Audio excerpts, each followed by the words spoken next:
Okay, so how did you take the news of Osama Bin Laden's death? Surprise, I suppose. I guess I didn't feel emotional, if that's the question, really.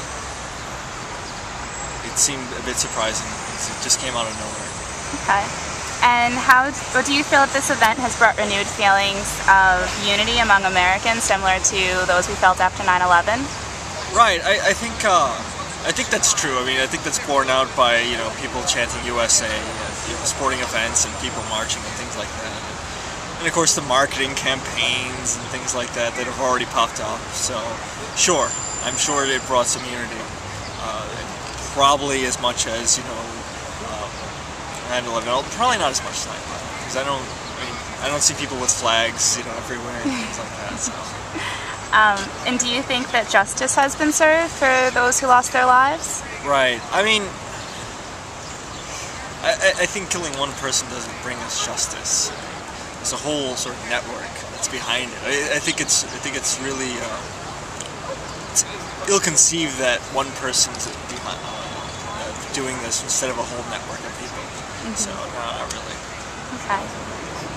So President Obama said that the world is now a safer and better place thanks to the death of Osama Bin Laden. Do you agree? Probably not. I mean, so I guess there's two ways of thinking of this. Everyone thinks that there's going to be a retaliation right afterwards. But it seems to me that in order for that to happen, you already have to be, let's say, organized and have a clear chain of command. And what it looks like is if that's the case, then we're not in a safer place. If it's not the case, then there's a big power grab and a power vacuum, and we could be in a safer place for now and then see some sort of retaliation down the road if that power vacuum's ever resolved. I mean, so you personally, are you fearful of retaliation, or you think... No, I mean, I'm not personally fearful of retaliation. I mean, despite the fact that 4,000 people died in the towers and things like that, it was a terrible event. The chances of someone dying from a terrorist attack in the United States is less than from dying in a car accident. Okay. So how does what does a post-Bin Laden world mean for you and your family? Nothing. I mean, it hasn't really been a factor in a long time. And again, like I said, I think it's a network of people, and so it's not just one person. Okay. And what does it mean for America and our fight against terrorism? It means we can put a feather in a cap, and probably not a real one, but one that looks good enough to people to sit there and feel safer. And if anything, it means the markets are going to open up more because people are going to feel safer because of Bin Laden's dead. Whether or not that's a real thing that we're actually safer, it's not really going to matter. And do you think this will change America's position as a global leader? How will other countries take this news?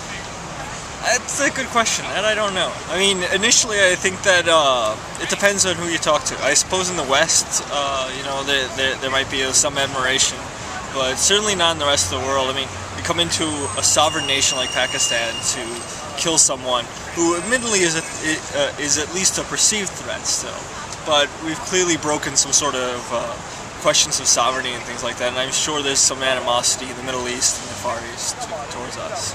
And do you think that Osama Bin Laden's death will have an impact on U.S. relations with the Middle East? Yeah. Oh, absolutely. I think that depending on who you look to in the Middle East, he's going to be looked at as a martyr.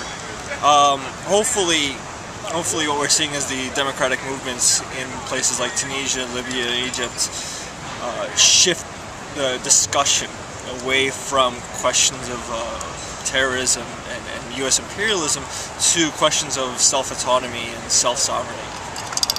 Okay, thank you. You're welcome.